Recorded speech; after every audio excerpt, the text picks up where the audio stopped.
ఈ వాక్యం విన్న తర్వాత అయినా, కొద్దిసేపు అయినా దేవునితో గడిపిన తర్వాతే గడప దాటి బయటికి వెళ్ళాలని ప్రేమతో మీ అన్నగా, మీ క్షేమాన్ని కోరుకునే సహోదరునిగా, దైవజనునిగా మిమ్మల్ని బ్రతిమలాడుకుంటూ ఉన్నాను. మంచిది. ఈ రోజు నుండి మెదక్ మీటింగ్స్ ప్రారంభం కాబోతున్నాయి. వచ్చే వారం విజయవాడ మీటింగ్స్. ప్రార్థించండి, అనేకులకు షేర్ చేయండి. సభలకు మంచి వాతావరణం కృపగల దేవుడు అనుగ్రహించున్నట్లు వేలాది కొలది ప్రజల స్థలానికి కూడి వచ్చి దేవుని వాక్యం విని వారి ఆత్మీయ జీవితాన్ని కట్టుకున్నట్లుగా మీ అందరి ప్రార్థనలో జ్ఞాపకం చేసుకోండి. ప్రార్థిస్తున్న మీ అందరికీ మా నిండు కృతజ్ఞతలు. మంచిది. ఈ ఉదయకాల సమయమందు ఓ ప్రత్యేకమైన అంశం, నోరు జాగ్రత్త, నోటి మాట జాగ్రత్త. ఎందుకు నోటి మాట జాగ్రత్తగా ఉంచుకోవాలి? నోటి మాట మానవ జీవితం మీద ఎంత ప్రభావితం చూపిస్తుంది? ఆ నోటి మాటను స్వాధీనం చేసుకోవాలంటే ఏం చేస్తే మనం నోటి మాటను మనం స్వాధీనం చేసుకోగలం? దివ్యమైనటువంటి మాట.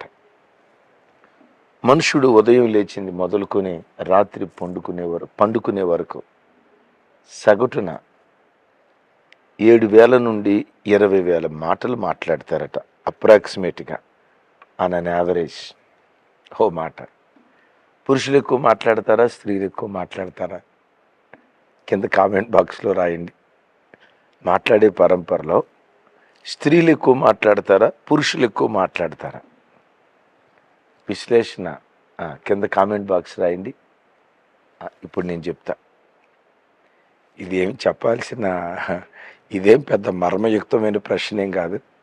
ఆల్రెడీ మీరు సమాధానాలు రాసే ఉంటారు. స్త్రీయే ఎక్కువ మాట్లాడిద్దట. అన్న యావరేజ్ 16,000 నుంచి 20,000 మాటలు స్త్రీ మాట్లాడితే, పురుషుడు 7,000 నుంచి 12,000 సగటున రోజుకొచ్చి మాట్లాడతారట. సో మనిషి మాట్లాడే మాటల్లో విలువైన మాటల కంటే వ్యర్థమైన మాటలే ఎక్కువ ఉంటాయి అని విశ్లేషకులు చెప్తున్న మాట. ఎవరో చెప్పటం కాదు, మన దైనందిన జీవితం మనకు తెలియదా? సరే, ఏది పడితే అది మాట్లాడకూడదా? ఏ మాట పడితే ఆ మాట అనకూడదా? నోటి మాట కంట్రోల్ లేకపోతే ఏమైపోద్ది అని అంటారా? దైవజనమా,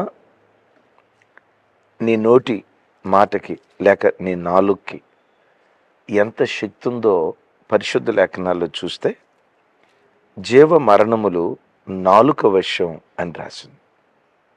అంటే మరణమైన జీవమైన ఎవరి చేతిలో ఉందట? నాలుగు చేతిలో ఉంది అంటాడు. విచిత్రం తెలుసా? అసలు జీవ మరణాలు ఎవరి చేతిలో ఉన్నాయి? దేవుని చేతిలో ఉన్నాయి. మరణమును తప్పించుట యెహోవా వశం. కీర్తనల గ్రంథంలో మనం చూస్తాం కదా. మరణాన్ని తప్పించటం అంటే ఒకరిని బ్రతికించటం, మరొకరిని ఎవరి చేతిలో ఉంది ఇది? ఎవరి వశం? దేవుని వశం. ఆ తర్వాత ఎవరి వశంలో ఉందట? నాలుక వశంలో ఉంది. చెప్పకనే లేఖనం చెప్తున్న మాట ఏంటో తెలుసా? దేవునికి ఎంత శక్తి ఉందో ఇంచుమించుగా నీ మాట కూడా అంతే శక్తి ఉంది. ఇది మర్చిపోవద్దు. బాబోయ్, ఏంటి? ఇంకోసారి చెప్పమంటారా? దేవునికి ఎంత శక్తి ఉందో వెరీ నెక్స్ట్ నాలుగు కూడా అంత శక్తి ఉంది. మరణమును తప్పించుట అది దేవునికే సాధ్యం. జీవ మరణాలు దేవుని చేతిలో ఉన్నాయి. అది ఎంత ఖచ్చితమో నీ నోటి మాటలో మరణము జీవము నాలుక వశం. తస్మాత్ నోరు జాగ్రత్త. తస్మాత్ నోట నుండి వెలువడే మాటలు జాగ్రత్త. తస్మాత్ నాలుకను జాగ్రత్తగా కాపాడుకుంటురా. నోటి మాట చాలా విలువైంది సుమి. నాలుక చాలా విలువైంది సుమి. నోటి మాట ఎంత విలువైనదో పరిశుద్ధ లేఖనాల్లో నుంచి ఓ మాట మీకు గుర్తుకు తెస్తా. చూడండి, కీర్తనల గ్రంథం 12వ కీర్తన 14వ చరణం. ఒకడు తన నోటి ఫలము చేత తృప్తిగా మేలు పొందును, ఎవని క్రియల ఫలం వానికి వచ్చును. విన్నారా? ఒకడు తన నోటి మాటల ఫలమును తృప్తిగా అనుభవించును, ఎవని క్రియల ఫలం వానికి వచ్చును. బిడ్లారా, క్రియల ఫలం మనిషి అనుభవిస్తాడు. నమ్ముతారా మీరు? నమ్మేదేముంది, బైబిల్ చెప్తుంది. పెద్దలు అంటారు కదా, కర్మ ఎవరిని వదిలిపెట్టదని. మన క్రియల ఫలం, కర్మ రిటర్న్స్ అంటారు. ఎస్, మన క్రియల ఫలం నిశ్చయంగా మనం అనుభవిస్తాం. అది ఎంత ఖచ్చితమో నోటి మాటల ఫలం కూడా మనం అనుభవిస్తాము అని సామెతల గ్రంథంలో గ్రంథకర్త చెప్తున్నాడు ఈ మాట. ఏంటేంటి? నోటి మాటల ఫలం అనుభవిస్తాం. ఈ మాటకున్న అర్థం ఏంటో తెలుసా? నోటి మాట విత్తనం లాంటిది. నోటి మాట విత్తనం లాంటిది. వేప విత్తనాన్ని భూమి మీద నాటాం. ఏ చెట్టు వస్తుంది? వేప చెట్టు. దానిలో నుంచి ఏ కాయలు వస్తాయి? ఇది ఒక ప్రశ్న. వేప విత్తనాలే వస్తాయి కదా. సీతాఫలపు విత్తనం విత్తావు, ఏ చెట్టు వస్తుంది? సీతాఫలపు చెట్టు. సీతాఫలపు చెట్టులో నుంచి ఏ కాయలు వస్తాయి? ఎస్, సీతాఫలాలు. మామిడి విత్తనం విత్తావు, మామిడి విత్తనం విత్తావు, ఏ చెట్టు వస్తుంది? మామిడి చెట్టు. ఆ చెట్టులో నుంచి ఏ కాయలు వస్తాయి? ఎస్, మామిడి కాయలే వస్తాయి. తుమ్మ విత్తనం విత్తావు, మొండ్ల విత్తనం విత్తావు, ఏ చెట్టు వస్తుంది? మొండ్ల చెట్టు. ఏ కాయలు వస్తాయి? మొండ్ల కాయలు. కొమ్మలు ఎలా ఉంటాయి? మొండ్లతో నిండుకొని ఉంటాయి. అంటే భూమిలో ఏది విత్తుతావో అదే చెట్టు అవుతుంది, అదే ఫలాలు మనం అనుభవిస్తాం. తమ్ముడు, చెల్లి, నీ నోటి మాట విత్తనం లాంటిది. ఎప్పుడు చేదు మాటలు మాట్లాడుతూ ఉంటే, విషపు మాటలు మాట్లాడుతూ ఉంటే, శపితమైన మాటలు మాట్లాడుతూ ఉంటే, ఎప్పుడు నీ నోరు శాపపు వచనాలు పలుకుతూ ఉంటే వేప చెట్టే వస్తుంది, వేప ఫలాలే నువ్వు అనుభవిస్తావు. ఎప్పుడు నోట నుంచి మాధుర్యతనిచ్చే మామిడి ఫలాల విత్తనాన్ని విత్తావు, మామిడి ఫలాలు కోసుకుంటావు. తమ్ముడు, చెల్లి, నా వైపు చూడు. ఇంట్లో పదే పదే నీ నోటితో పలికే మాటలు శాపపు మాటలా, ఆశీర్వాదపు మాటలా? పిల్లల్ని తల్లిగా పదే పదే శపిస్తున్నావా, ఆశీర్వదిస్తున్నావా? కట్టుకున్న భర్తను, కట్టుకున్న భార్యను నోటితో పదే పదే ఆశీర్వదిస్తున్నావా, శాపపు మాటలు మాట్లాడుతున్నావా? తస్మా జాగ్రత్త, నీ నోటి మాట విత్తనం లాంటిది. ఒకసారి మన మందిరంలో ఒక పెద్ద ఆయన సాక్ష్యం చెప్పాడు. వాళ్ళ కుటుంబంలో ప్రార్థన జరుగుతూ ఉంటే ఆ కృతజ్ఞత కూటంలో ఆ పెద్ద ఆయన ఏమంటారు, వాక్యానికి ముందు సాక్ష్యం చెప్తున్నాడు. ఏమని సాక్ష్యం చెప్తున్నాడంటే, నాకు ఇంతమంది పిల్లలు, అందరూ తొందరగా రక్షించబడ్డారు, ఒకడు మాత్రం రక్షించబడలా. పచ్చి తాగుబోతు, తిరుగుబోతు అయ్యాడు. వాడిని చూసి పదే పదే, నువ్వు మారవరా, నీ బతికింతేరా, నా కడుపున చెడబుట్టేవురా, నువ్వు శాపగ్రస్తుడురా, నీలాంటోడు పుట్టకుండా ఉంటే బాగుండేదిరా, దరిద్రుడా, దౌర్భాగ్యుడా, నీచుడా, నికృష్టుడా, ఉంటాయి కదా, అప్రాచ్యుడా, పనికిమాలినోడా, వ్యర్థుడా, దుర్మార్గుడా, దుష్టుడా, సాతాను చెప్పండి, దుష్టుడా, సాతాను సంబంధి 24 గంటల క్రితనే ఉండేవాడట. శాప మాటలు మాట్లాడుతూ ఉండేవాడట. మరలా దేవుని సన్నిధికి వచ్చి, ప్రభువా, నా కొడుకును మార్చయ్యా, నా కొడుకును మార్చయ్యా, నువ్వు మార్చాలి ప్రభువా అని ఏడుస్తూ ప్రార్థన చేసేవాడట. ఇటు శపించేవాడు, అటు ఏడుస్తూ ప్రార్థన చేసేవాడు. అటు ప్రార్థించేవాడు, ఇటు శపించేవాడు. ఆ బిడ్డ మరెక్కువ తాగుబోతూ తిరిగిపోతాయాడట. ఓ రోజు దైవజనుడు వాక్యం చెప్తూ పిల్లల మీద కోపం వస్తే అవసరమైతే చెయ్యెత్తి దెబ్బగొట్టు కానీ నోటితో శపించొద్దు, అది విత్తనం లాంటిది. ఎప్పుడు నోట నుండి దీవెనకరమైన మాట రావాలి కానీ శాపపు మాట రాకూడదు. అదే సార్, ఏశావు యాకోబులకు ఇస్సాకేం ఆస్తి పంచల, యాకోబునేమో నోటితో దీవించాడు, అదే నోటితో ఏశావుని శపించాడు. విచిత్రం. తండ్రికి వాస్తవంగా ఏశావు అంటేనే ఇష్టం, అక్కడున్న సిచ్యువేషన్ని బట్టి ఏశావు అంటేనే ఇష్టం. కానీ నోటి మాట ఏం చేసిందో తెలుసా? యాకోబును ఆశీర్వాదపు వచనాలు పలికింది, ఏశావును శాపపు మాటలు పలికింది. ఏశావు ఏమైపోయాడు? వ్యభిచారికుడు, భ్రష్టుడు. యాకోబు ఏమైపోయాడు? ఇజ్రాయేలు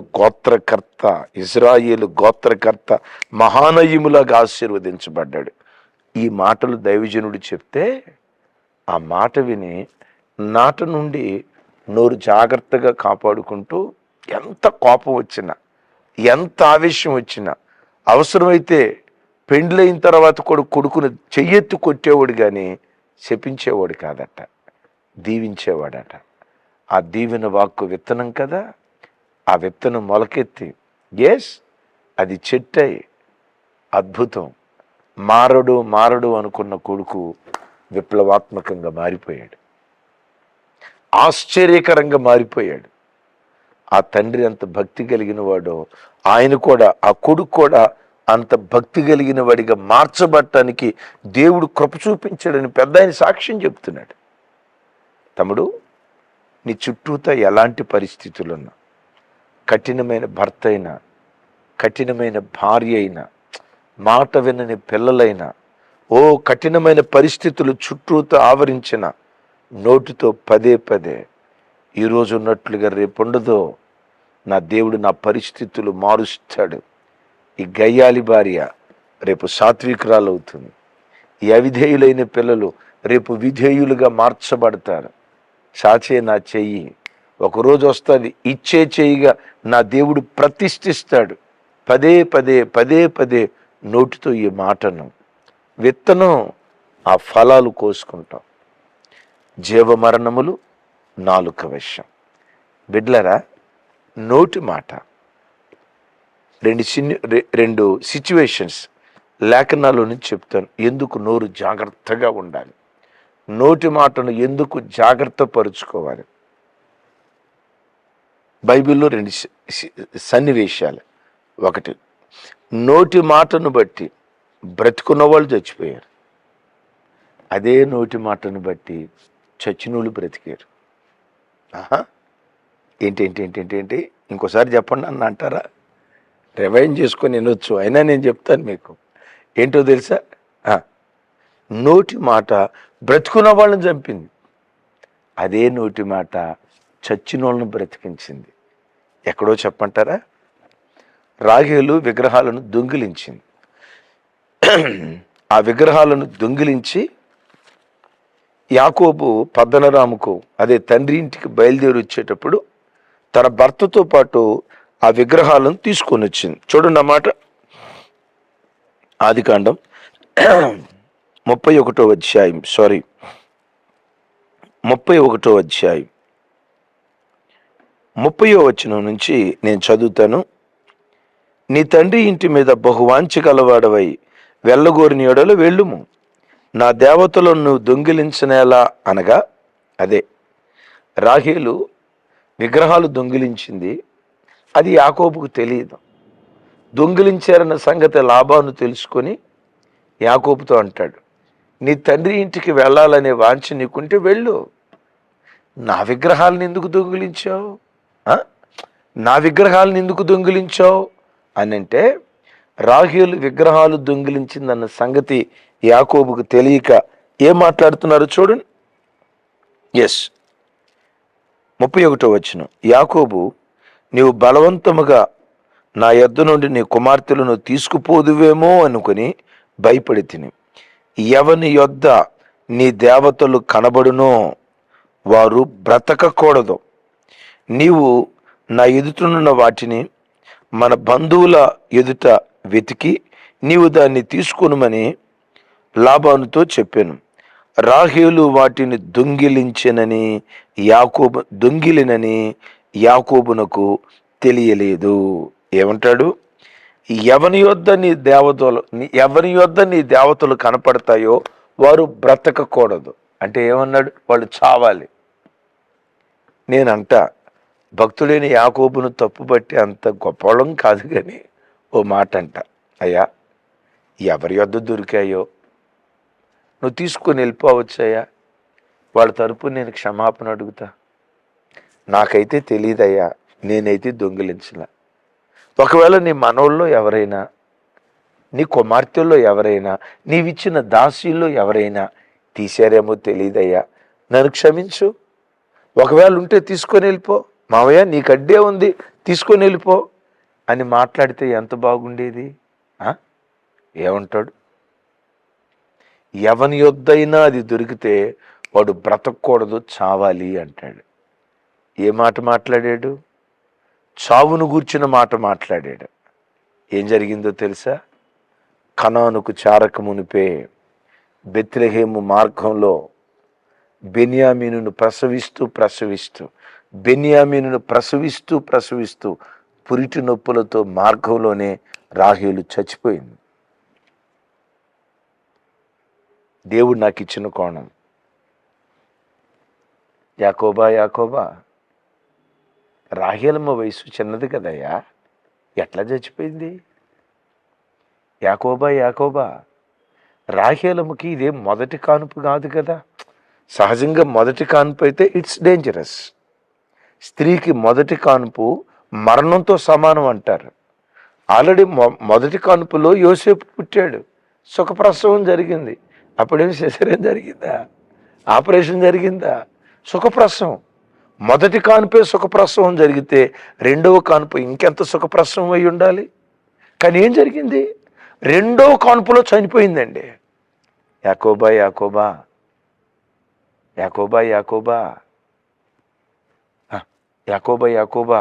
నీ ఎందుకయ్యా ఇట్లా జరిగింది అని అంటే, యాకోబు అంటాడు, నాకు కూడా తెలియదు సార్, ఎందుకు ఎలా జరిగిందో నాకు తెలియదు సార్.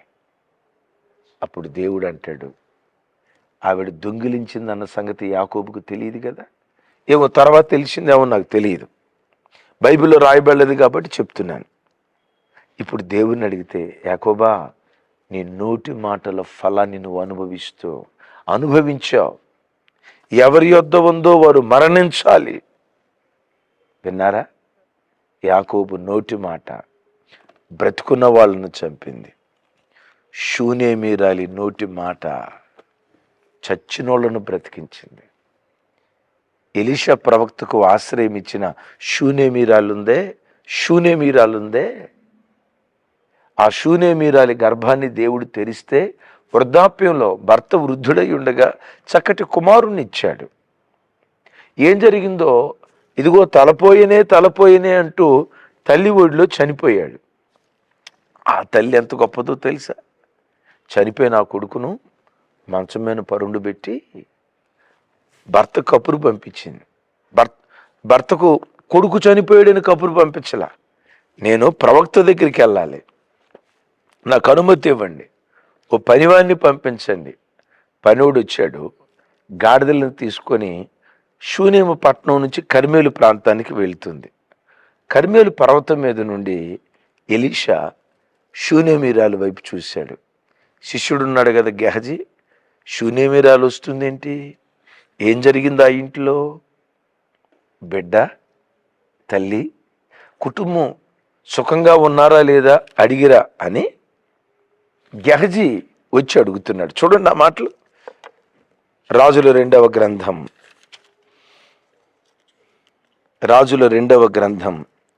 4వ అధ్యాయం 26వ వచనం. నాతో కలిసి ఈ మాటలు గ్రహించండి. నీవు ఆమెను ఎదుర్కొనుటకై పరుగున పోయి నీవును నీ పెనిమిటియు నీ బిడ్డయు సుఖముగా ఉన్నారా అని అడుగుమని తన పనివాడైన గెహజీతో చెప్పి పంపెను. అందుకామె సుఖముగా ఉన్నామని చెప్పాను. విన్నారా? గెహజీ వచ్చి అడుగుతున్నాడు, సుఖంగా ఉన్నారా అమ్మా? నీవు చూడండి, అక్కడ క్లియర్గా నీవు నీ భర్త నీ బిడ్డ సుఖంగా ఉన్నారా అంటంతో గెహజీ ఆ మాట అడిగిన తోటనే ఇంకెక్కడ సుఖం అయ్యా, ఆడు చచ్చిపోయాడయ్యా, ఆడు మరణించాడయ్యా అని వెలలాడుతూ ఏడుస్తూ శోకసంద్రమే, ఓ కన్నీటి పర్వతమై అల్లాడిపోవాలి. కానీ ఏమంటుందో తెలుసా? సుఖంగా ఉన్నారా అంటే సుఖంగానే ఉన్నాం. నోటి మాట. గెహజీ దగ్గర ఏడవల, ఎలీషా దగ్గరికి వెళ్ళి ఏడ్చింది. మన పరమ ఎలీషా యేసుక్రీస్తు వారు. యేసుక్రీస్తు పాదాల చెంత నువ్వు ఏడిస్తే నీ నోటి మాటను స్థిరపరుస్తాడు. సుఖంగా ఉన్నారా అంటే ఆ నోటి మాటను దేవుడు స్థిరపరిచి చనిపోయిన కొడుకును దేవుడు బ్రతికించలేదా? సజీవంగా తల్లి చేతులకు దేవుడు అప్పగించలేదా? నీ జీవితంలో కూడా ప్రభు బిడ్డలారా, ఎప్పుడు నోట నుంచి బయలుదేరే మాట. ఎవరైనా నిన్ను అడిగితే బ్రదర్ బాగున్నారా? దేవుని మహాకృపను బట్టి బాగున్నామండి. బాగున్నారా? చాలా బాగున్నామండి. ఈ మాట రావాలి. అట్ట కాకుండా అమ్మా ఎట్టున్నారా తల్లి? ఏం బాగన్నా, బాగానే ఉన్నాం కానీ బాధలు తప్పలేదన్నా. చూసారా? అమ్మా ఎట్టున్నారు? అట్టట్టున్నా అన్నా. అయ్యా ఎట్టున్నారు?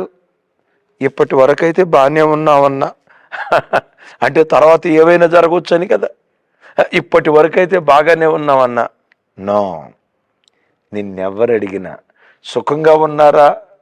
దేవుని మహా గొప్ప కృపను బట్టి సుఖంగా ఉన్నాం అని నోటితో పదే ఉచ్చరిస్తూ ఉండు. మిమ్మల్ని అడుగుతా, చెల్లి తమ్ముడా, ఇంట్లో అందరూ బాగున్నారా?